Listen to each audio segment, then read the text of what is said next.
नमस्कार. रोखोकला स्वागत. प्रेक्षक मी डॉक्टर उदय निरगुडकर. मराठा समाजाचा पहिला मोर्चा निघाला तो औरंगाबादमध्ये आणि ती तारीख होती 9 ऑगस्ट 2016, म्हणजे बरोबर 1 वर्षापूर्वी. त्याला पार्श्वभूमी होती ती कोपर्डीतल्या लहान मुलीवर झालेल्या बलात्काराची आणि त्यानंतरच्या तिच्या अमानुष खूनाची.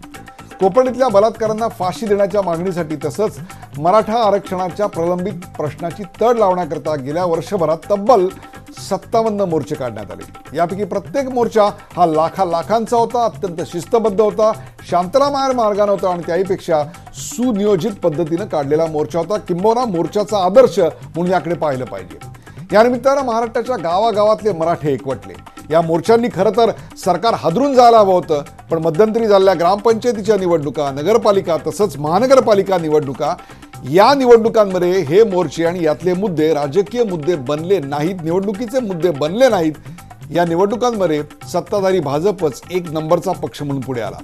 मराठा हिताचा सामूहिक एल्गार पुन्हा एकदा सत्ताधाऱ्यांच्या कानावर पडावा याकरता बुधवारी म्हणजे आज राजधानीत मुंबईत 58वा मोर्चा काढण्यात आला. त्यासाठी मुहूर्त शोधला 9 ऑगस्टचा, म्हणजे ऑगस्ट क्रांती दिनाचा. भायखळ्याच्या जिजामाता उद्यानापासून आझाद मैदानापर्यंत काढलेला हा मोर्चा अत्यंत अभूतपूर्व असा होता. राज्याच्या कानाकोपऱ्यातून अक्षरशः लाखो मराठा समाज बांधव या भगव्या झेंड्याखाली जमले. विशेष म्हणजे या महामोर्चाचं नेतृत्व केलं ते तरुणींनी आणि मराठा तरुणींनीच. एखाद दुसरा अपवाद वगळता या सर्वच मराठा मोर्चांचं नेतृत्व बिगर राजकीय स्वरूपाचं होतं. या तरुण मोर्चेकऱ्यांनी आपल्या मागण्यांबाबत थेट मुख्यमंत्री देवेंद्र फडणवीस यांच्याशी चर्चा केली. मराठा आरक्षण, कोपर्डी बलात्कार, अॅट्रॉसिटी कायद्याचा अतिरेक आणि शेतकऱ्यांची कर्जमाफी अशा विविध मागण्या पूर्ण करण्याचं आश्वासन मुख्यमंत्र्यांनी दिलं आणि मराठा महामोर्चाची यशस्वी सांगता झाली असं सांगण्यात आलं. या मोर्चाच्या निमित्तानं मराठा समाजाचं शक्ती प्रदर्शन सगळ्यांनीच पाहिलं. लाखोंचा विशेषतः तरुणाईचा सहभाग असूनही अत्यंत शांततामय पद्धतीनं निघालेला हा मराठा मोर्चा देशभराच्या इतिहासात चर्चेचा विषय ठरला, यात काही शंकाच नाही. पण प्रश्न असा आहे की आपल्या मागण्यांसाठी 58 मोर्चे काढायची गरज या समाजाला का पडली? प्रत्येक मोर्चातल्या मागण्यांमध्ये काही फरक होता का? या मागण्या पूर्ण करण्यात सरकार कमी पडलं का? इतके महिने सरकारनं काय केलं? या मागण्या पूर्ण करण्याकरता सरकारनं उचललेली पावलं पुरेशी नव्हती का? मुख्यमंत्र्यांनी मोर्चेकरांना आज कोणतं नवं आश्वासन दिलं? मराठा समाजाच्या मागण्यांबाबत सरकार संवेदनशील आहे असं खरोखरच मोर्चेकरांना वाटतंय का? मुख्यमंत्र्यांच्या आश्वासनानं मोर्चेकरांचं समाधान झालंय का? यामुळे मराठ्यांचे सगळे प्रश्न आज संध्याकाळपासून सुटले असं म्हणायचं का? मराठा मोर्चाचा आज समारोप तर झाला, पण भविष्यातल्या एका मोठ्या लढ्याची बीजं या निमित्ताने आज रोवली गेलेत का? पुन्हा एकदा मराठा समाजाला मोर्चे काढावे लागू नयेत म्हणून सरकार काय करणार? दिलेल्या आश्वासनाला सरकार जागणार का? महाराष्ट्राच्या समाज जीवनावर, राजकारणावर या मोर्चांचा काय परिणाम होणार? आणि मुंबईत महामोर्चा काढून मराठा समाजानं आज नेमकं काय मिळवलं? चला, यासारख्या असंख्य प्रश्नांचा वेध घेऊयात आजच्या खास रोखोक कार्यक्रमात. एकच चर्चा, मराठा मोर्चा.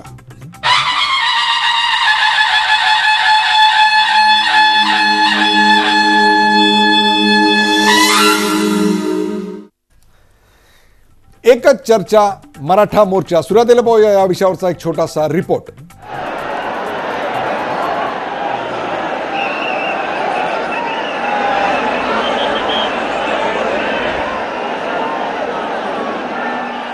मराठा मोर्चाचं भगवं तुफान बुधवारी मुंबईवर धडकलं. एक मराठा लाख मराठा असा एल्गार राजधानीत घुमला. एकच चर्चा, मराठा मोर्चा या घोषणेचा प्रत्यय सगळ्यांनाच आला. कोपर्डीत अल्पवयीन मुलीवर झालेल्या बलात्काराच्या निषेधार्थ गेल्या वर्षी 9 ऑगस्टला पहिला मराठा मोर्चा निघाला. त्यानंतर वर्षभरात राज्याच्या विविध भागात लाखांच्या गर्दीचे तब्बल 57 मोर्चे काढण्यात आले.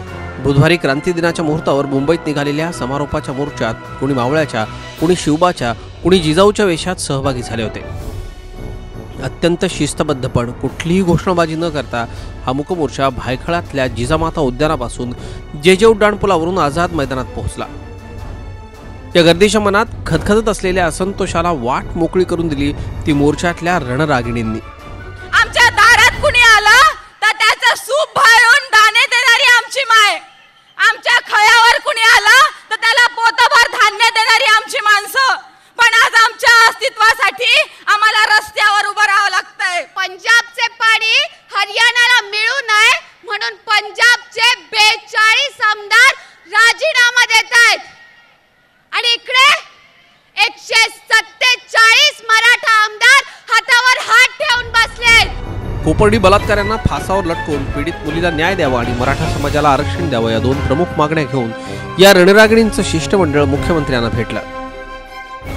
कोपर्डी बलात्कार खटला लवकरात लवकर निकाली काढणार. मराठा आरक्षणाबाबत मागासवर्गीय आयोग लवकर निर्णय घेणार. ओबीसींप्रमाणे मराठा समाजाकरता 605 अभ्यासक्रमांमध्ये शिष्यवृत्त्या, प्रत्येक जिल्ह्यात मराठा विद्यार्थ्यांकरता वसतिगृह आणि 3 लाख शेतकरी मुलांना कौशल्य प्रशिक्षण देण्याचं आश्वासन मुख्यमंत्र्यांनी शिष्टमंडळाला दिलंय. एक मंत्रिमंडळ उपसमिती अध्यक्ष महोदय या ठिकाणी गठीत केली जाईल आणि या मंत्रिमंडळ उपसमितीच्या माध्यमातून दर 3 महिन्यात ही जी काही हा फोरम तयार झालेला आहे, ज्या वेगवेगळ्या संघटना आहेत या संघटनांचा जो फोरम आहे त्या फोरम सोबत दर 3 महिन्यांदा एकदा ही मंत्रिमंडळ उपसमिती चर्चा करेल आणि त्या चर्चेच्या माध्यमातून ज्या काही अडचणी असतील, समस्या असतील त्या दूर करण्याचा प्रयत्न केला जाईल.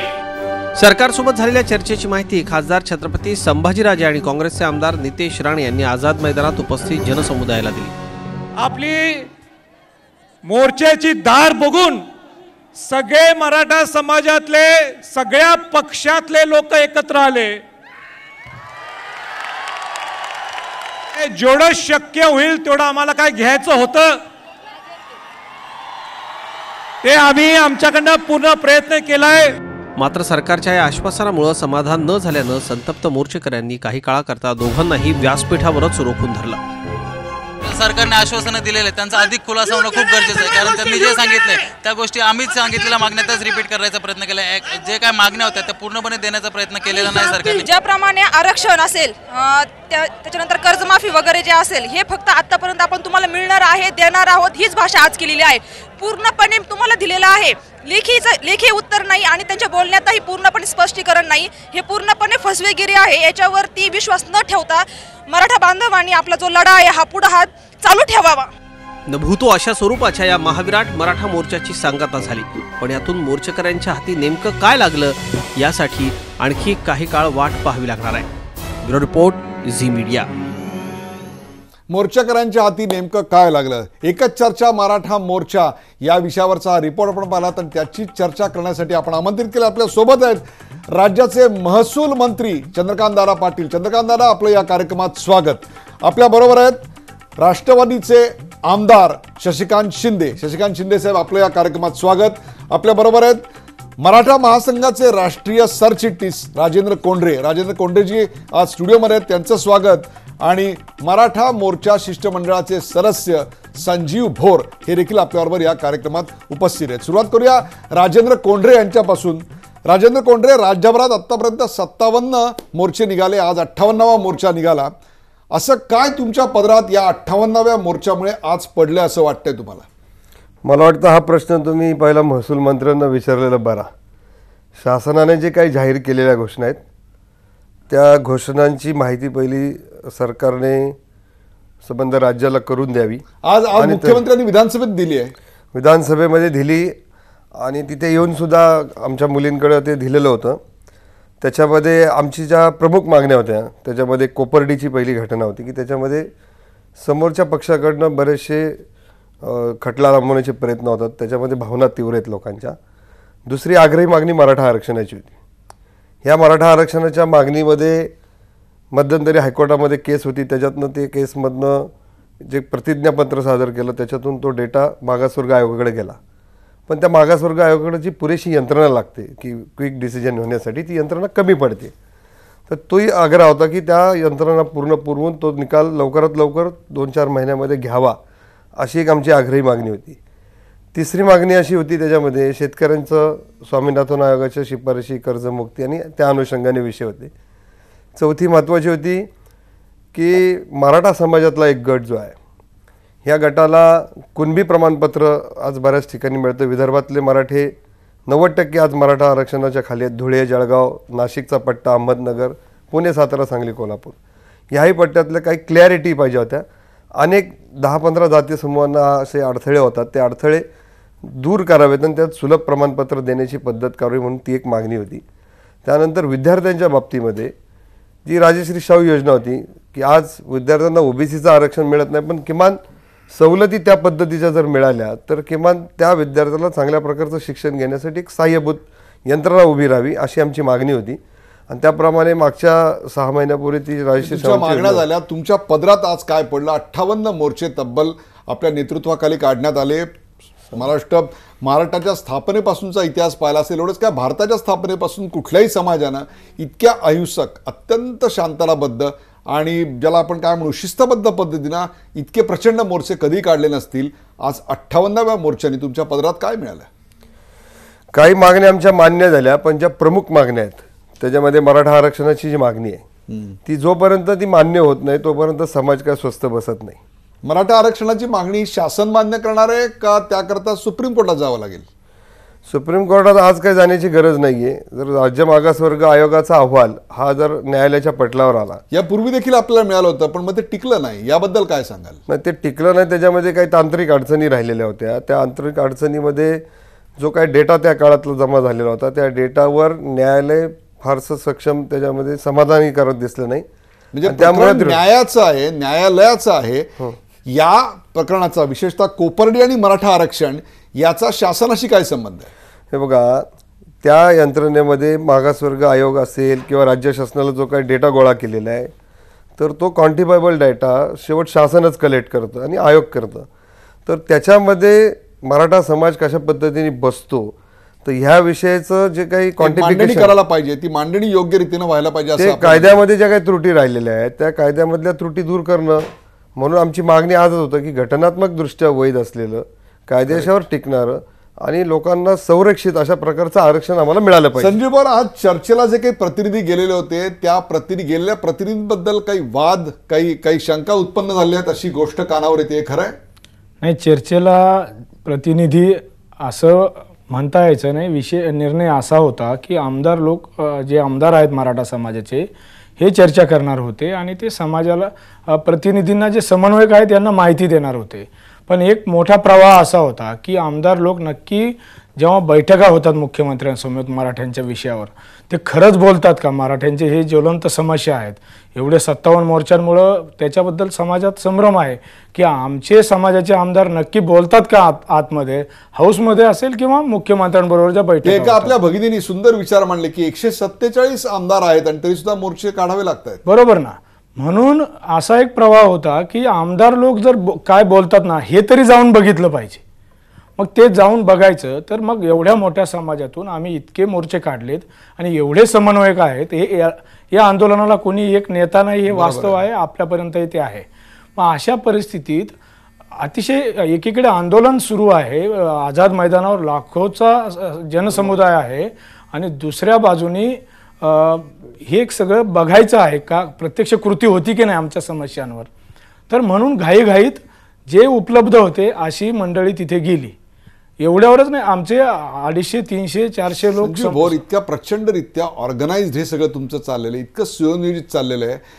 मराठा समाज हा लढण्याकरता युद्धनीतीतला अत्यंत पारंगत, हे तुमच्या हाडीमाशी आलेलं आहे. मला तुम्ही सांगा, लढाईच्या शेवटच्या क्षणी अशा गोष्टी विस्कळीत ठेवता येतात आपल्याला? ही वस्तुस्थिती आहे, ही मान्य करतो आम्ही की आमची शिष्टमंडळ किंवा फॉलोअप यंत्रणा आमची जी आहे सरकारकडची ती तयार होऊ शकली नाही. ही वस्तुस्थिती आहे. आज संभाजीराजे आणि नितेश राणे यांना एक प्रकारे घेराव घातला गेला, हे खरं आहे का? त्यांना स्टेजवरनं खाली उतरू दिलं नाही, रोखलं काही काळ, हे कशा करता झालं? नाही, हे जे आहे संभाजीराजे आणि नितेश राणेंचं, तर मी तसं पाहिलं तर जी सिच्युएशन त्या ठिकाणी होती, काही तरुण वर्ग जो आहे परिणामाचा विचार न करता पुढे जाण्याची कृती करण्याची मानसिकता असलेलाही तरुण वर्ग समाजात असतो आणि यांना योग्य वेळी आंदोलनाच्या निर्णायक क्षणी जर काही निर्णय चुकले किंवा वेगळ्या पद्धतीने डायव्हर्ट केलं गेलं आंदोलन तर हिंसाचार होऊ शकतो. आहे की समन्वयक आम्ही कधी स्टेजवर गेलो नाही आणि कुठले राजकीय प्रतिनिधी स्टेजवर गेले नाही, ही वस्तुस्थिती आहे. पण आज काही प्रमाणात आमचा तरुण वर्ग आक्रमक आहे, आरक्षणाच्या विशेष करून आरक्षणाच्या मुद्द्यावर प्रचंड आक्रमक आहे आणि मग तिथे कोणी जाऊन बोलावं आणि त्यांना सांगावं अशी परिस्थिती तशी पाहिलं तर अतिशय तीव्र भावना होत्या सगळ्यांच्या. अशा परिस्थितीत संभाजीराजे असतील, आमदार नितेश राणे असतील यांनी जर त्या ठिकाणी स्टेजवर जाऊन यांना आव्हान करण्याचं काम केलेलं असेल, कन्व्हिन्स करण्याचं, शांत करण्याचं काम केलेलं असेल तर मला वाटतं त्याच्यात काही वावगं नाही. पण त्यांना मग रोखलं का गेलं, स्टेजवर रोखलं का गेलं? ती दृश्यही आमच्याकडे उपलब्ध आहेत. नाही, शेवटी एवढ्या मोठ्या समुदायात अनेक मतप्रवाह, अनेक विचाराची माणसं असतात. कुणी राजेंचा आदर करील, कुणी नितेश राणे साहेबांचा आदर करेल, तर कुणाला वाटेल की नाही हे स्टेजवर नकोच. त्यावेळेस तो प्रत्येकजण तिथल्या परिस्थितीचा अंदाज घेऊनच आपल्या प्रतिक्रिया व्यक्त करील. अशी परिस्थिती नसते. आज ती परिस्थितीला आम्हाला सामोरं जावं लागलं. आमच्यापुढं आव्हान होतं की आम्ही 57 मोर्चा अतिशय आदर्श पद्धतीने शांततेत काढले.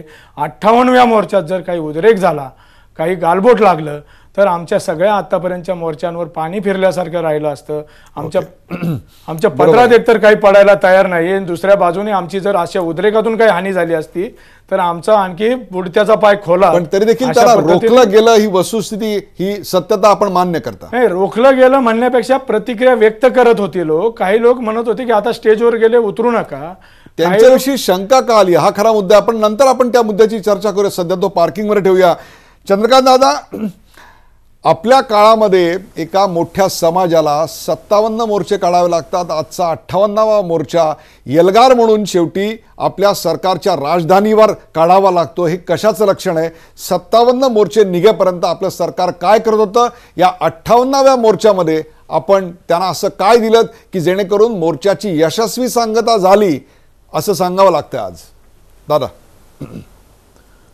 57 मोर्चे जे निघाले त्या 57 मोर्चांच्या मध्ये ज्या ज्या मागण्या मांडल्या गेल्या वर्षभरामध्ये, त्यातल्या अनेक मागण्या ज्या सरकारच्या आवाक्यात होत्या त्या सरकारने मान्य केल्या. सरकारने त्याची अंमलबजावणी पण केली. 1 लाखाची EBCची लिमिट 6 लाखापर्यंत नेणं हा एक मोठा ऐतिहासिक निर्णय सरकारने केला. त्याच्यामध्ये 35 कोर्सेसच्या विद्यार्थ्यांना निम्मी फी सरकारने देण्याचं मान्य केलं. गेल्या वर्षी म्हणजे खरं म्हणजे निर्णय आपण ऑक्टोबरमध्ये घेतला, त्यामुळे तो आपण जून 2017ला इम्प्लिमेंट करायला पाहिजे होता. पण माननीय मुख्यमंत्री महोदयांनी आग्रह धरला की नाही, आपण हा जून 2016 बॅक डेटेड इम्प्लिमेंट करू. आणि त्यामुळे 16-17मध्ये 1,35,000 विद्यार्थ्यांना 450 कोटी रुपये शाहू महाराज फी प्रतिपूर्ती योजनेमध्ये मिळाले, 35 कोर्सेस असून सुद्धा. ह्या गेल्या वर्षभरामध्ये ज्या विद्यार्थ्यांना शहरामध्ये आणि गावांमध्ये राहण्याची व्यवस्था नाही, हॉस्टेल्स आहेत परंतु तिथे जागा मिळत नाही, त्यांच्यासाठी आपण पंजाबराव देशमुखांच्या नावाने योजना केली की ज्याच्यामध्ये शहरामध्ये वर्षाला 30,000 आणि गावांमध्ये वर्षाला 20,000 रुपये आपण देण्याची व्यवस्था केली. त्यातून गेल्या वर्षी 20,000 विद्यार्थ्यांना लाभ झाला. आपण मागास आयोग गेल्या 10 वर्षामध्ये नियुक्त झाला नव्हता, त्या मागास आयोगाची नियुक्ती केली. मागास आयोगाला सगळ्या प्रकारच्या सुविधा उपलब्ध करून दिलेल्या आहेत. आपण हे पाहता की नारायण राणेंच्या समितीने जो अहवाल दिला आणि त्यावर जे 16% आरक्षण दिलं ते कोर्टात टिकलं नाही. याचं कारण घटनेमध्ये, कायद्यामध्ये अशी तरतूद आहे की मागास आयोगाकडून हा अहवाल आला पाहिजे. यावेळेला ती त्रुटी राहू नये म्हणून गेल्या 10 वर्षात घोषित न झालेला मागास अहवाल कितीतरी गोष्टी गेल्या वर्षात. त्यामुळे असं म्हणता येणार नाही की या मोर्चांकडे नुसतं सरकार बघत राहिलं. आजच्या पुरतं म्हणायचं झालं तर आज आपण अनेक पावलं पुढे गेलेलो आहोत. या सगळ्या राजश्री शाहू फी प्रतिपूर्ती योजनेमध्ये वारंवार मागणी अशी होत होती की OBCला जे 605 कोर्सेसना निम्मी फी सरकार भरते, हेच 605 कोर्सेस मराठा समाजालाही मिळाले पाहिजेत. आज सरकारने मान्य केलं. म्हणजे गेल्या वर्षी फक्त 35 कोर्सेस होते, तर त्या 35 कोर्सेसची निम्मी फी सरकारला 450 कोटी भरावी लागली. आता ज्यावेळेला आपण ही फी भरणार आहोत 605 कोर्सेसची, ती जवळजवळ 1200 कोटीपर्यंत जाईल. ही कोणी मोठी गोष्ट आपण केली. 60% अट आपण घातली होती, तो मेरिटचा विषय होता किंवा आपण किमान काहीतरी तर एक मिनिमम लिमिट म्हटलं पाहिजे. वारंवार अशी मागणी केली की OBCच्या विद्यार्थ्यांना ही 50%, आमची 50 करा. आज सरकारने ती 50% केली. आज सरकारने अण्णासाहेब पाटील महामंडळाच्या वतीने 3 लाख मराठा समाजातल्या मुलामुलींसाठी फ्री स्किल डेव्हलपमेंट कोर्सेसची घोषणा केली. ज्या 3 लाख विद्यार्थ्यांना फ्री स्किल डेव्हलपमेंटचे कोर्सेसना आपल्याला 450 कोटी रुपये लागणार आहेत. अण्णासाहेब पाटील महामंडळाच्या वतीने आपण 10 लाखापर्यंतचं मुद्रा लोन जे घेतील त्या मुद्रा लोनचं व्याज आपण द्यायचं मान्य केलेलं. समजा 1000 कोटी यावर्षी मुद्रा लोनच्या माध्यमातून तरुणीने व्यवसायासाठी कर्ज घेतलं तर त्याचे जवळजवळ 10% 100 कोटी रुपयाचं व्याज सरकारला भरावं लागणार आहे. अशा कितीतरी गोष्टी आज सरकारने केल्या. त्यामुळे गेल्या वर्षभरात केलेल्या गोष्टींची मी यादी केली. या मोर्चाच्या निमित्ताने ज्या घोषणा केल्या प्रत्येक जिल्ह्यामध्ये 5 कोटी रुपये मराठा हॉस्टेलला देणार अशी आपण मागणी केली, अशी आपण आज घोषणा केली. आणि त्यामुळे ह्या सगळ्या मोर्चांकडे सरकार बघत बसलं आहे, सरकार काही करत नाही असं नाही. वारंवार मी मांडणी करतोय की सरकारच्या आवाक्यात जे जे आहे ते सरकार करणार, जे सरकारच्या आवाक्यात नाही. आरक्षण कोर्टामध्ये आहे, 52% वर आरक्षण देता येत नाही, त्यामुळे तो केंद्रामधून करून घेण्याचा निर्णय आहे. कोपर्डीच्या खटल्याच्या बाबतीमध्ये आज माननीय मुख्यमंत्री महोदयाने सगळ्या घटनाक्रम वाचला की सरकारच्या बाजूने सगळ्या म्हणजे 31 साक्षीदारांची तपासणी करायची होती, ती पूर्ण झालेली आहे. परंतु आरोपींच्या वकिलांकडून जी दिरंगाई होते की ज्या दिरंगाईवर कोर्टाने दंड पण केला, त्याला दोनदा दंड केला आहे, 19,000 आणि 2,000 रुपये दंड नाही भरला म्हणून जप्तीचा आदेश निघालेला आहे. हे क्लिअर दिसतंय की या सगळ्या याच्यामध्ये आरोपीचे वकील हे वेळ काढूपणा करत आहेत आणि हे आपल्या हातात नसतं. शेवटी हे केस टिकायची असेल सुप्रीम कोर्टामध्ये सुद्धा, ते शेवटी काही निकाल आला तर पुढे सुप्रीम कोर्टामध्ये जाणार. त्यावेळेला सुप्रीम कोर्ट पहिला प्रश्न विचारेल की तुम्ही त्यांना पुरेसा त्यांचं हिअरिंग घेतलं की नाही, त्यांना पुरेसं त्यांचं म्हणणं मांडायला वेळ दिला की नाही, आणि त्यामुळे तो वेळ द्यावाच लागतो. त्यामुळे कोपर्डी असेल, आरक्षण असेल किंवा ॲट्रॉसिटी असेल, जे सरकारच्या आवाक्यातच नाही, सरकारच्या हातात नाही, तेच सरकारने करायचं राहिले, बाकीच्या सगळ्या गोष्टी सरकारने केल्या. शशिकांत शिंदे, मराठा आरक्षण, अट्रॉसिटी आणि कोपर्डी या तिन्ही बाबतीत गोष्टी न्यायप्रविष्ट आहेत. त्यात सरकारनं काय केलं हे चंद्रकांत दादांनी सांगितलं. याचबरोबर मराठा समाजातल्या तरुण मुलांच्या अभ्युदयासाठी, विकासासाठी सरकारनं आत्तापर्यंत काय काय पावलं मागच्या 57 मोर्चाच्या काळात उचलली. मग त्या मुद्रा आयोगाकडून घेणारं कर्ज असो, त्याच्यावरचं कर्जाचं व्याज माफ असो, हॉस्टेल असो, 1,35,000 विद्यार्थ्यांना दिलेले 450 कोटी आत्तापर्यंत असो, हे एवढं सगळं मराठा समाजाच्या या मागण्यांकरता पुरेसं नव्हतं का? तरीही 58व्या मोर्चात एवढा प्रचंड अभूतपूर्व प्रतिसाद का आला असं तुम्हाला वाटतं? मग नाही, एक तर चंद्रकांत दादा सध्या सरकारच्या संकटमोचन आहे. ज्यावेळेला शेतकऱ्यांचा प्रश्न आला की चंद्रकांत दादांची समिती असते. आत्तासुद्धा या असलेल्या चर्चेमध्ये सुद्धा चंद्रकांत दादावर ही जबाबदारी येणार आहे. मला एक सांगायचं वाटतं, म्हणजे माझं वैयक्तिक मत आहे, मी काय राजकीय बोलत नाही आहे, पण आज जेव्हा 58वा मोर्चा आला, 57 मोर्चामध्ये निवेदन आपण देत होतो, अनेक जिल्हाधिकारी यांना प्रमुखांना देत होतो, कुठली चर्चा होत नव्हती. आज शिष्टमंडळ चर्चेला आलं, मुख्यमंत्र्यांशी होतं, आम्ही आमदार वगैरे सगळे चर्चा करत होतो. काही लोकांचं असं म्हणणं होतं की निवेदन फक्त दिलं असतं आणि सरकारला मुदत दिली असती त्या मुलींनी की 1-2 महिन्यामध्ये प्रेशर वाढलं असतं, तर सरकारवर प्रेशर वाढलं असतं आणि निर्णय घ्यायचा. आता ठीक आहे, दादांनी सांगितलेली गोष्ट आहे. मला दादांनी डिसेंबरला जेव्हा आंदोलन झालं नागपूरच्या अधिवेशनावेळा, त्यावेळेला हीच उत्तरं मुख्यमंत्र्यांच्या उत्तराचं प्रोसिडिंग आहे, हीच उत्तरांनी त्यामध्ये फक्त काही वाढ केली. म्हणजे मगाशी दादा बोलले की ईबीसीच्या सवलतीमध्ये आता आम्ही 60 वरून 50% आले आणि ते 605 कोर्सेस. 605 पण ही मोठी गोष्ट आहे, खूप आहे ना, कबूल आहे. मग पूर्वीचं काय झालेलं आहे? पूर्वीची तशी अंमलबजावणी जाण्यासाठी ठोस निर्णय झाले का? जे काही निर्णय आता त्यांच्या मागण्या आहेत, त्या मागण्यामध्ये माझं असं म्हणणं आहे की मी विरोध म्हणून म्हणत नाही, परंतु सरकारने एखादं आश्वासन दिलं की त्याचं इम्प्लिमेंटेशन करण्यासाठी यंत्रणा पाहिजे. अरे दुर्दैवाने काय झालं, आता 2 दिवसापूर्वी मोर्चा येणार आहे, त्यावेळेला आपण बालभारतीची जागा दादांनी सांगावं, त्या ठिकाणी आपण जी शाहू महाराजांच्या माध्यमातून जे सारथी हे काढलेलं आहे, त्याला पुण्याला 2 दिवस अगोदर आपण जागा दिली, चर्चा झाली 7 महिन्यापूर्वी. आणि मग त्याला बाकीचे असं आहे ना, अण्णासाहेब पाटील महामंडळाच्या संदर्भातून असेल, आता कोपर्डीची घटना आहे, आता तशी निर्भयाची घटना झाली, कबूल आहे कोर्टामध्ये. आपण हे मुद्दे घेऊ. आपण मला फक्त एक सांगा, या व्यतिरिक्त मराठा आरक्षण असेल किंवा अट्रॉसिटी असेल किंवा कोपर्डी असेल, सरकार काय करू शकत होतं? कारण प्रकरण न्यायप्रविष्ट आहे. मी यातले 2 मुद्दे नंतर दादांना विचारणार. एक म्हणजे मागासवर्ग आयोगाच्या यंत्रणेसाठी त्यांनी काय केलं, कारण ती यंत्रणा पुरेशी नाही असं स्पष्ट आता बोललं गेलंय. परंतु या 3 गोष्टीबाबत सरकार आणखीन काय करू शकलं असतं? तुमचं सरकार असतं तुम्ही काय केलं असतं? नाही, यामध्ये सरकार न्यायप्रविष्ट गोष्टीसाठी काही करू शकत नाही, वस्तुस्थिती. करेक्ट. माझ्याकडे आज मी एका चर्चेमध्ये होतो. खरं म्हटलं तर सरकारने हा अभ्यास करायला पाहिजे. ठीक आहे, रिपोर्ट येतो, त्याच्यावर चर्चा करता निर्णय आपण घेतो. आता मला असं जर उद्या समजा मागासवर्गीय आयोगाकडे आपण हे पाठवल्यानंतर ते टिकेल काय याचा सुद्धा अभ्यास करायला पाहिजे. मी दुपारी एका चॅनलवर चर्चेला होतं, राठोड म्हणून आपले आमदार आहेत, त्यांनी मला एक मुद्दा दिला. ते म्हणाले की ओबीसी आयोग जो आता केलेला आहे त्याच्यावर आपण त्या ठिकाणी पाठवल्यानंतर त्या ठिकाणी दिल्यानंतर सुद्धा ते कोर्टात टिकणार नाही. फॉर एक्झाम्पल म्हणून त्यांनी हे सांगितलं होतं की 123च्या अमेंडमेंटमध्ये बिलामध्ये जे आहे त्यामध्ये त्यांनी सांगितलं होतं की आपण याच्यात शेड्यूल करायला पाहिजे ABC. त्यामध्ये त्यांनी सांगितलं होतं ए मध्ये schedule denotified and nominated tribes, schedule most backward class, schedule tribe traditionally occupational community and, आणि डी मध्ये आहे schedule farmer and farming labour community relation. हा डीच्या माध्यमातून करा असं त्यांचं सजेशन आहे. आता आपण हे मुद्दे मांडत असताना मला एक साधा विषय असा आहे, हा तांत्रिक मुद्दा आहे, तांत्रिक म्हणजे मुद्दा. याच्यामुळे ते रिजेक्ट होईल असं वाटत नाही. कोणी सांगावं. आणि बरं एक आहे, मुख्यमंत्र्यांनी मगाशी सांगितलंय, मी हाऊसमध्ये वाचलं, दादा पण सांगतील की 3 महिन्यामध्ये आपण आढावा घेणार आहोत. ही कमिटी आता केली, स्मॉल कमिटी केली, ती ह्या कमिटीची आणि यांच्याशी चर्चा करणार आहे. 3-3 महिन्यांनी आढावा देणार. मग टाइम बाइंडिंग काय राहणार आहे? अजून 2 वर्ष 3 वर्ष? एक तर शासनाने सांगितलं पाहिजे की काही गोष्टीच्या बाबतीमध्ये टायमिंग बाइंडिंग केलं पाहिजे, कालबद्ध अशा स्वरूपाची गोष्टी पाहिजे ज्या आता आपल्याला. एकच उदाहरण सांगतो. आता आपण 7 महिन्यापूर्वी निर्णय घेतले, जागा दिली, ठीक आहे. आता एक साधा गोष्टीचा विषय होता की कर्जमाफीच्या बाबतीमध्ये. कर्जमाफीचा निर्णय मागच्या महिन्यामध्ये तुम्ही ह्याच अधिवेशनामध्ये घेतला. ह्या लोकांची मागणी होती सरसकट कर्जमाफी, आमची पण होती. आपण 2 लाख आणि 1 लाख केलं. हमीभावाची भागना आली. आपण त्यांना स्पष्ट करायला पाहिजे होतं की आम्ही हे देऊ शकणार नाही आजच्या आलेल्या शिष्टमंडळामध्ये.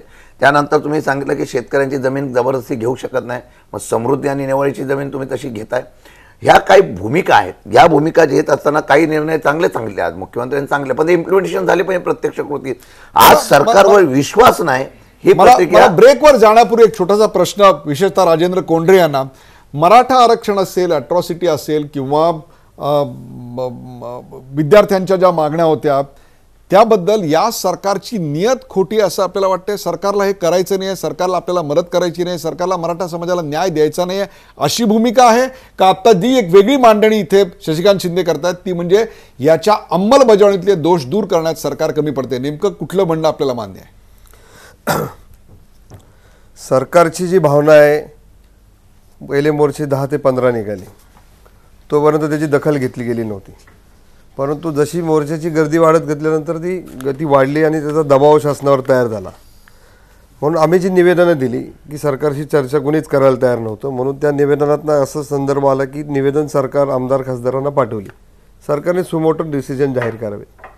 त्याप्रमाणे त्यांनी 1-2 निर्णय त्यावेळेस जाहीर केले. मराठा वसतिगृहाचा केला नागपूर अधिवेशनामध्ये, मराठा भवनचा एक जाहीर केला, राजश्री शाहूंची योजना ती झाली, पंजाबराव देशमुखांची झाली. पण आज काय आहे मराठा समाजाची भावना, ह्या सगळ्या ज्या आत्ता मराठा आरक्षणाचा जो प्रश्न प्रलंबित आहे तोपर्यंत मराठा समाजातल्या मुलांना, ज्या विद्यार्थ्यांना सवलतींची आवश्यकता आहे ती पहिली त्यांना देण्याची व्यवस्था तातडीने व्हायला पाहिजे. ती मागणी केली. आता सरकारी यंत्रणेमध्ये थोडे दोष पण असतात की त्याची अंमलबजावणी करताना प्रशासनाचं त्या पद्धतीने सहकार्य लागतं. आपल्या हेतूबद्दल शंका वाटत नाही, फक्त आपलाही मुद्दा आहे दोघांचा किंवा तिघांचा. आता सरकारच्या अंमलबजावणीचा भोर कार्यपद्धती जी सरकारची आहे ती संभ्रमात टाकणारी आहे. तुम्हाला लेखी पाहिजे होतं आज? रिझल्ट ओरिएंटेड काम जे आहे ना, तुम्हाला आज लेखी पाहिजे होतं? आम्हाला बऱ्याच गोष्टी सरकारला लेखी देता आल्या असत्या, त्या दिल्या गेल्या नाहीत. आता 2 दिवसांनी देतील का, मग त्याच्यात काय असेल काय नाही असेल, त्याच्यामुळे आज आम्हाला तेवढ्या प्लेन प्रतिक्रिया सरकारच्या निर्णयांबद्दल देऊ शकत नाही आम्ही. कारण उद्या जर काही निर्णय घेतले, आम्ही जेव्हा ते वाचायला जाऊ तेव्हा त्याच्यात काही जर मेघ घालून ठेवली काय. मला तुम्ही सांगा, मराठा आरक्षण असेल किंवा अट्रॉसिटी असेल किंवा कोपर्डी असेल, सरकार लेखी तुम्हाला दिलं त्याचं काय महत्व राहिलं असतं? कारण ह्या सगळ्या गोष्टी न्यायप्रविष्ट आहेत. सरकारच्या लेखी बोलण्यावर किंवा लेखी देण्यावर काय फरक पडला असता? याच्यात स्पेस आहे. असं नसतंय की एखादी मागणी उच्च न्यायालयात विषय आहे किंवा राज्य मागासवर्ग आयोगाकडे पाठवलेला आहे पडताळणीसाठी तो विषय. असं जरी असलं तरी मध्ये जे आता कोंढरे साहेबांनी सांगितलं की हा आयोग गठीत केला सरकारने, ठीक आहे, एक चांगलं काम केलं. तो आयोग कार्यान्वित करण्यासाठी त्या आयोगाला जे पाठबळ सरकारने दिलं पाहिजे, हा अत्यंत महत्त्वाचा मुद्दा आहे. तो पाठबळ या तिन्ही मान्यवर सदस्यांनी, शशिकांत शिंदे, राजेंद्र कोंढरे आणि संजीव भोर यांनी अत्यंत महत्त्वाचे मुद्दे मांडले. त्या प्रश्नांची उत्तरं घेऊया चंद्रकांत दादा पाटील यांच्याकडून. चंद्रकांत दादा, मागासवर्ग आयोगाकडे स्वतःची अशी कोणत्याही स्वरूपाची यंत्रणा नाही, त्यामुळे त्याच्या कामकाजाला येणाऱ्या मर्यादा या प्रामुख्यानं सरकारनं त्या सोयी सुविधा पुरवल्या नाहीत, त्यामुळे होते आहे. हा एक पहिला महत्त्वाचा मुद्दा. आणि दुसरं म्हणजे हा जो ओबीसी आयोग आहे, हा ओबीसी आयोग कायद्याच्या कसोटीवर टिकणार का, असा एक मुद्दा आता शशिकांत शिंदे यांनी उपस्थित केला. तर त्याचबरोबर याच्या अंमलबजावणी संदर्भामध्ये राजेंद्र कोंडे आणि संजीव भोर या दोघांनी काही महत्त्वाचे प्रश्न उपस्थित केलेले आहेत. या तिन्हीची उत्तर आपल्याकडून चंद्रकांत दादा. मागासवर्ग आयोग कायद्याच्या कसोटीवर टिकेल का, ह्या प्रश्नाचं उत्तर तो कायद्याच्या कसोटीवर टिकणारच याचं कारण कायद्याचीच ती प्रोव्हिजन आहे. किंबहुना मी मगाशी म्हटल्याप्रमाणे नारायण राणेंनी जो अहवाल दिला तो अहवाल टिकला नाही याचं कारण तो व्हाया मागासवर्ग आयोग आला नव्हता. आणि मागासवर्ग आयोगाने दिलेला अहवाल हा टिकेल यात माझ्या मनात काही शंका नाही. आता हा मागासवर्ग आयोग जो नेमला त्याच्याबाबतीत मी मगाशीच म्हटलं की असं बऱ्या गोष्टींना बरं तर म्हणा की गेल्या 10 वर्षामध्ये हा मागासवर्ग आयोग नेमलाच गेला नव्हता. तो नेमला आपण. त्याच्यामध्ये 8 सदस्य होते. काही ना काही टेक्निकल कारणाने अशी आवश्यकता वाटली की ते 10 करावे. ते 10 सदस्य आपण केले आणि याला सगळ्या प्रकारच्या सुविधा आपण दिलेल्या आहेत. पण जोपर्यंत हायकोर्टामध्ये चाललेल्या केसमधून असा निर्णय येत नव्हता किंवा हा जे 2700 पाणी ॲफिडेव्हिट सरकारने सबमिट केलेलं आहे ते तपासणीसाठी मागासवर्ग आयोगाकडे द्यावं की न द्यावं याचं हायकोर्टामध्ये डिबेट चाललं. हायकोर्टाच्या चीफ जस्टिसने असं म्हटलं की हा निर्णय सरकारने करावा. 1 महिन्यापूर्वी हा निर्णय मिळाला. त्याबरोबर आपण ताबडतोब सरकारने निर्णय करावा म्हटलं तर सरकारने निर्णय केला की आपण मागासवर्ग आयोगाकडे हे ॲफिडेव्हिट द्यायचं, हा सगळा डाटा द्यायचा आणि तो दिल्यानंतर त्याच्यावर काम सुरू आहे. त्यामुळे मला असं वाटतं की काय प्रॉब्लेम झालेला आहे सगळ्या आंदोलनामध्ये की काय काय असतं नेमकं कायद्यामध्ये, काय योग्य, काय भावनेने प्रश्न संपणार नाही आहेत. नेमकी रिॲलिटी समजून घेतली पाहिजे, फॅक्ट समजून घेतले पाहिजे. मागासवर्ग आयोगाला इंडिपेंडेंट काम करायला हायकोर्टाने जोपर्यंत निर्देश देत नव्हते तो शक्यच नव्हतं. 1 महिन्यापूर्वी हायकोर्टाने निर्देश दिले की हा निर्णय सरकारने करावा. सरकारने केला आणि सगळं बाळ आता मागासवर्ग आयोगाकडे दिलं आहे. मला एक प्रश्न मला असा आहे आणि त्यांना आपण टाइम बाउंड असं म्हणणार आहोत किंवा येत्या 3 महिन्यामध्ये तुम्ही यावर तुमचा अहवाल द्या. नाही दादा, याच्यात अंमलबजावणी या विषयामध्ये सरकार मागे पडत नाहीये. मी वारंवार आंदोलकांना हेच म्हणतोय. बरं झालं की या निमित्ताने हा विषय आला की केवळ मोर्चे काढून हा प्रश्न संपणार नाही. ह्याच्यामध्ये काही वेळ द्यायला लागेल, काही आपली इनपुट्स द्यायला लागतील.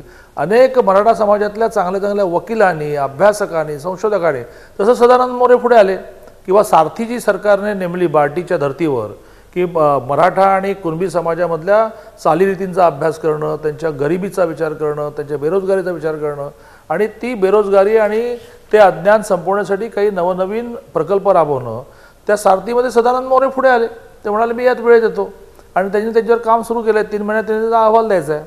आणि त्यामुळे मोर्चे काढणं हे एका अर्थाने भावना व्यक्त करण्यासाठी आवश्यक असलं, दबाव निर्माण करणे आवश्यक असलं तरी राजेंद्र कोटरेंसारख्या, संजीव भोरसारख्या अनेक आहेत, ती नावं आता खूप आहेत, अभिनंदन थोरात वगैरे खूप नावं आहेत, यांनी याच्यामध्ये आता पुरेसा वेळ दिला पाहिजे. सरकारवर तुम्ही सोपवणार असलात, शेवटी हे तर कोणी मान्य करेल ना की सरकारी यंत्रणा नावाचा एक विषय आहे की त्याच्यामध्ये त्यांना त्यांच्या नोकरीमध्ये मिशन भाव हा कसा निर्माण करायचा एक स्वतंत्र विषय आहे. तो मिशन भाव आपल्यामध्ये आहे तर आपण त्यात वेळ दिला पाहिजे. राजेंद्र कोंडे खूप वेळ देतात. आता हा जो विषय आला की कुणबी सर्टिफिकेट मिळावं यासाठी राजेंद्र कोंडेंनी इतकी मेहनत घेतली, करता करता करता करता त्याच्या फायनल निष्कर्षापर्यंत आपण आलो. त्याचं परिपत्रक निघतंय आता की जे परिपत्रक निघाल्यानंतर मराठा समाजातल्या ज्यांना कुणबी सर्टिफिकेट मिळण्यामध्ये अडचण येते त्यांना कुणबी सर्टिफिकेट मिळणं सोपं जाणार आहे. सरकारने हे ठरवलेलं आहे की प्रत्येक जिल्ह्यामध्ये 3 जणांचं काउन्सिलिंग सेंटर व्हावं जिल्हा केंद्रामध्ये आणि त्यांनी कुणबी सर्टिफिकेट मिळण्यामध्ये मदत करावी. यासाठी राजेंद्र कोंडेंची मेहनत खूप आहे.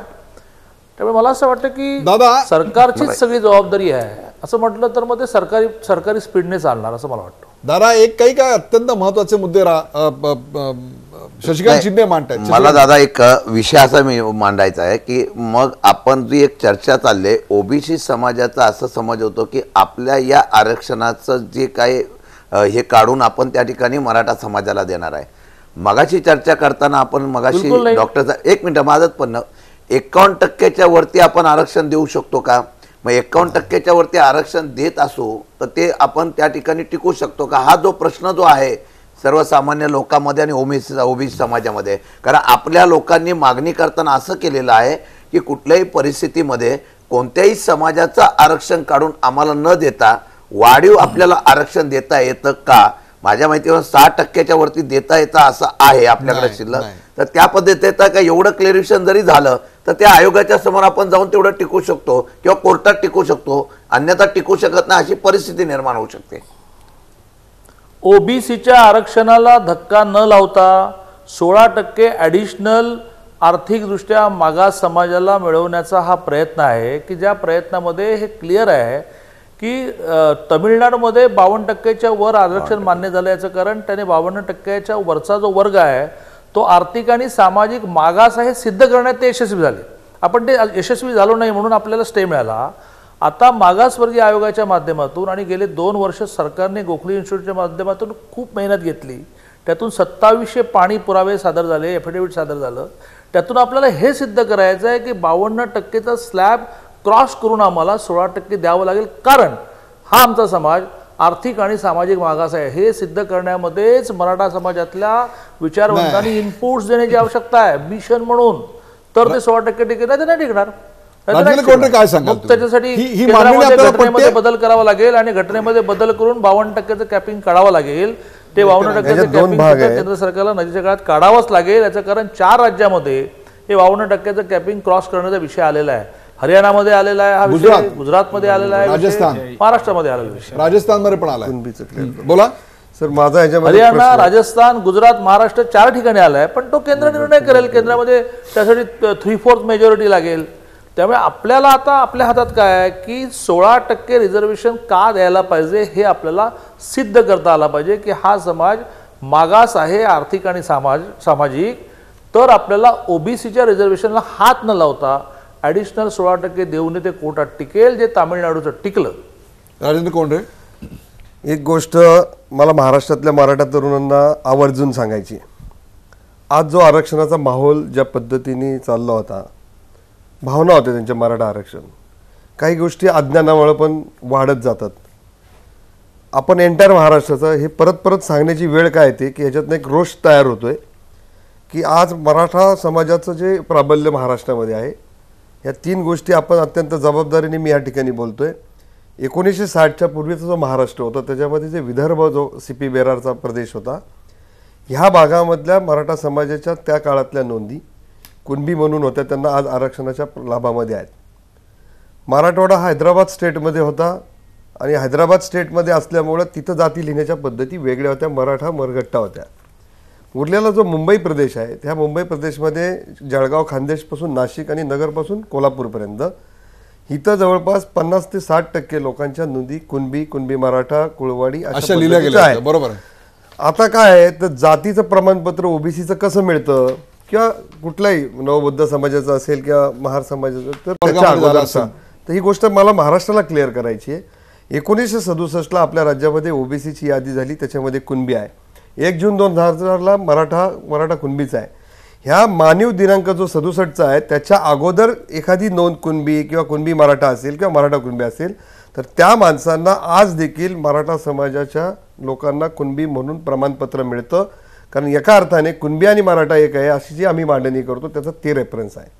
मराठा हा समूह आहे आणि कुणबी हा त्याचा जात म्हणून एक पार्ट आहे, आजही मिळतंय. आज जो मूळ प्रश्न आहे तो मराठवाड्यामध्ये मागासले पण प्रचंड प्रमाणामध्ये आहे, नोकऱ्या नाहीत, व्यवसाय नाहीत, म्हणून मराठवाड्यातनं आरक्षणाच्या मागणीची तीव्रता प्रचंड आहे. आणि म्हणून आम्ही ह्या पद्धतीने म्हणत होतो की ह्याच्यामध्ये ही प्रमाणपत्र देताना महसूल अधिकारी मराठा समाजाला टार्गेट करून ते देत नाहीत. ह्याचं कारण तर राजकारणातल्या मराठ्यांनी कुणबी प्रमाणपत्र मिळवून जिल्हा परिषदा लढवल्या, त्या रोषासाठी विद्यार्थ्यांचं नुकसान होतंय. म्हणून शासनाकडे गेल्या 3.5 वर्षापासून मी स्वतः आणि आमचे काही लोक आम्ही फॉलोअप करत होतो, मागच्या सरकारकडं आणि या सरकारकडं. तो निर्णय आज आम्ही करून घेतलाय आणि शासनाने हा दिवससिद्ध केला. तर मी आज तुम्हाला खात्रीने सांगतो, पश्चिम महाराष्ट्रातल्या 50% लोकांना ओबीसीची प्रमाणपत्र 100% मिळू शकतात, एवढा मला विश्वास आहे. आज तो निकाल झाला. काय सांगाल याच्यामध्ये? दादांना माझा दुसरा प्रश्न असा आहे की सरकारने आज घोषणा केली, हीच घोषणा आपण नोव्हेंबरच्या मोर्चाच्या वेळा नागपूरला सुद्धा केली होती. दादा, आपण मगाशी सांगितलं की शासनाने ही निर्णय घेतले. आपल्याला काही निर्णय लगेच घेण्याची फार मोठी ताकद होती. जसं आपण लगेच ओबीसी महामंडळ आणि ओबीसी लगेच मंडळ तयार करून लगेच हा मोर्चा निघाला की ऑप्शन लगेच तुम्ही ते काढलं होतं. मी राजकीय बोलत नाही, परंतु वस्तू सांगतो. त्यावेळेला या मोर्चाचा आपण धक्का घेतल्यानंतर तुम्ही लगेच दुसऱ्या समाजाला हे करण्याचा प्रयत्न केला. तसं आज तुम्ही करता ह्याला त्याला हँडल करायचं. पण मला दादा साधा प्रश्न असा आहे, काही गोष्टी ज्याचा मगाशी तुम्ही उल्लेख केला डॉक्टर साहेब यांचा, एक विषय आता एक साधं उदाहरण, जिल्ह्यामध्ये वसतिगृह करायचं आहे. हा निर्णय होऊन 8 महिने झाले, एकही जिल्ह्यामध्ये इम्प्लिमेंटेशन झालं नाही. त्यानंतर आपण भवनासाठी शासकीय जमीन द्यायची, त्याचा निर्णय झालेला नाही. ओबीसी निर्णय झाला, अंमलबजावणी. आता मी सांगतो, ओबीसीचं त्यांनी सांगितलं की आपण याप्रमाणे 605 याला वापरतोय.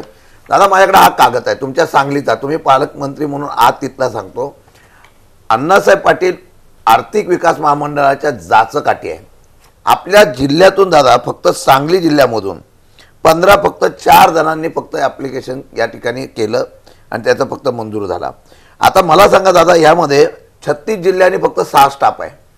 आर्थिक महामंडळाची तुम्ही तरतूद वाढवली, 300 कोटी जरी केली तरी त्या 300 कोटी तुम्ही 2 वर्षामध्ये 200 कोटी दिलेत. ही नाही कबूल करत नाही, 2-3 वर्षामध्ये दिले टप्प्याटप्प्याने.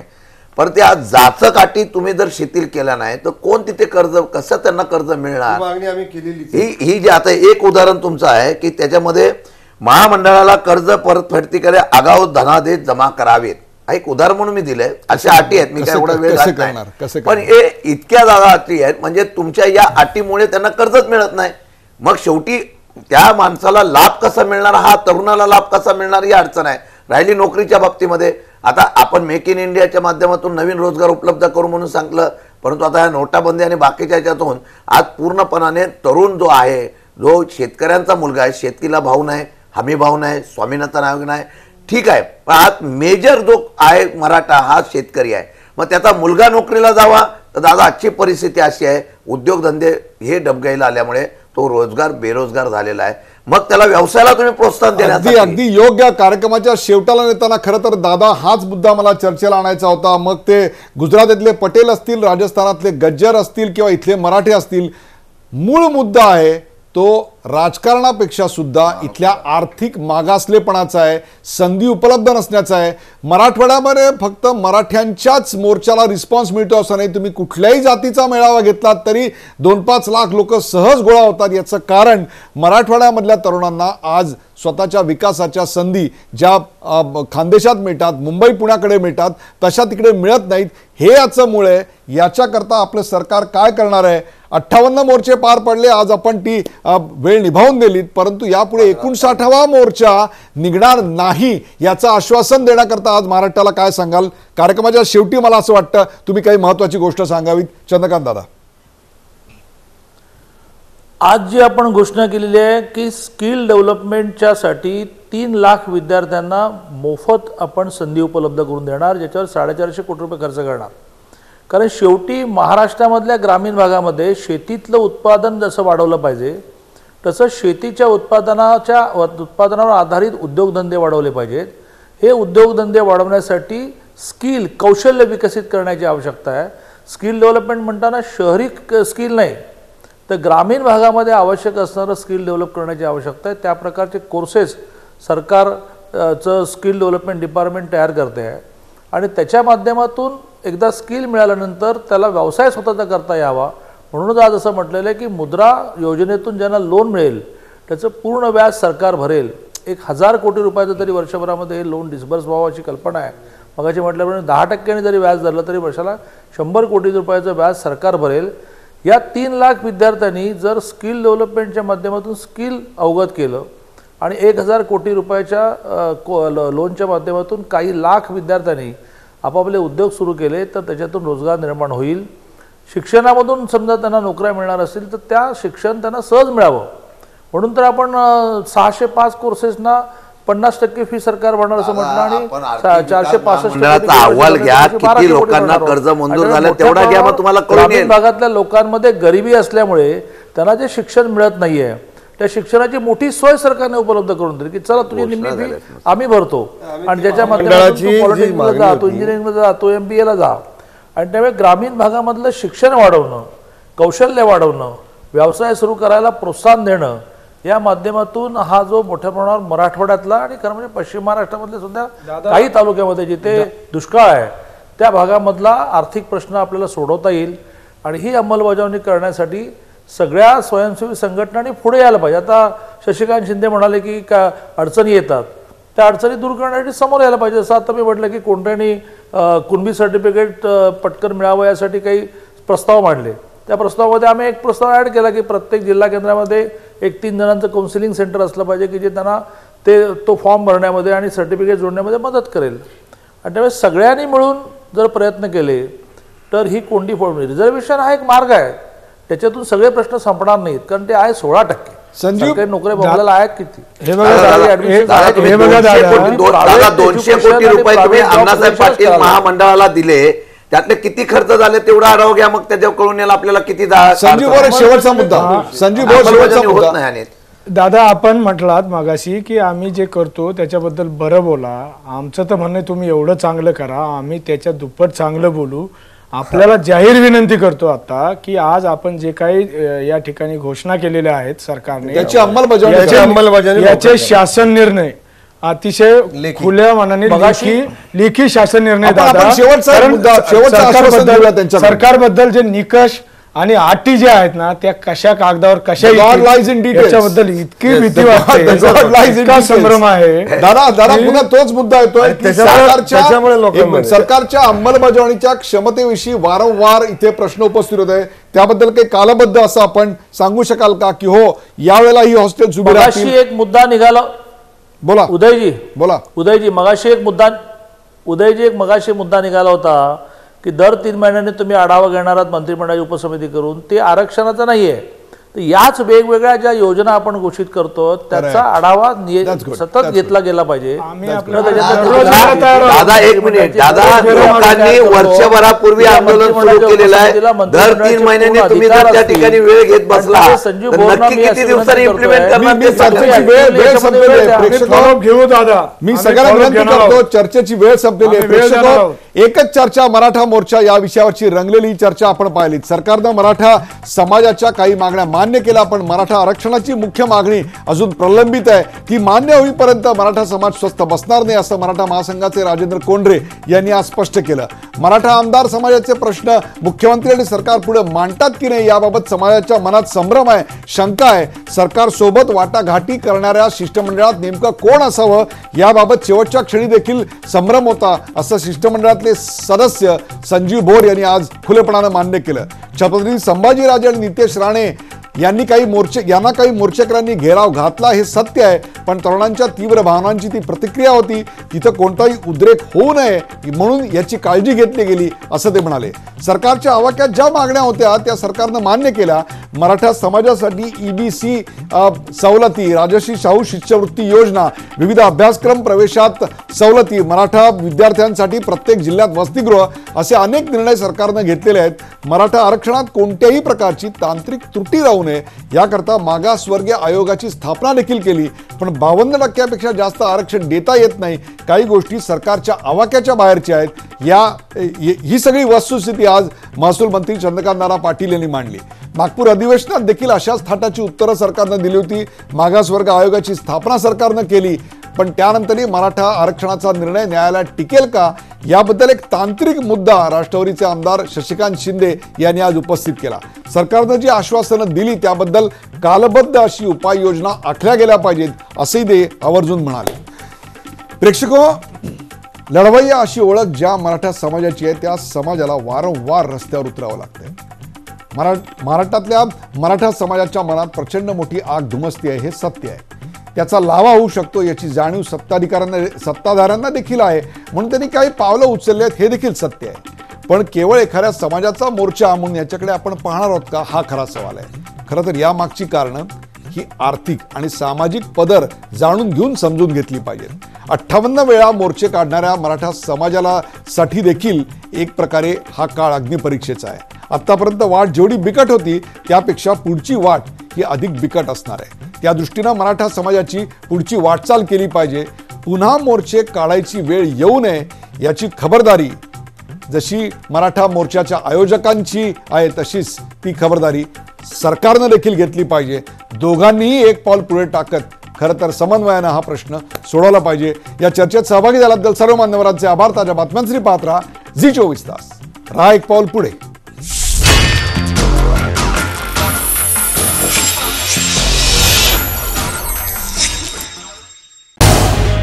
झी24 तास रहा एक पाऊल पुढे.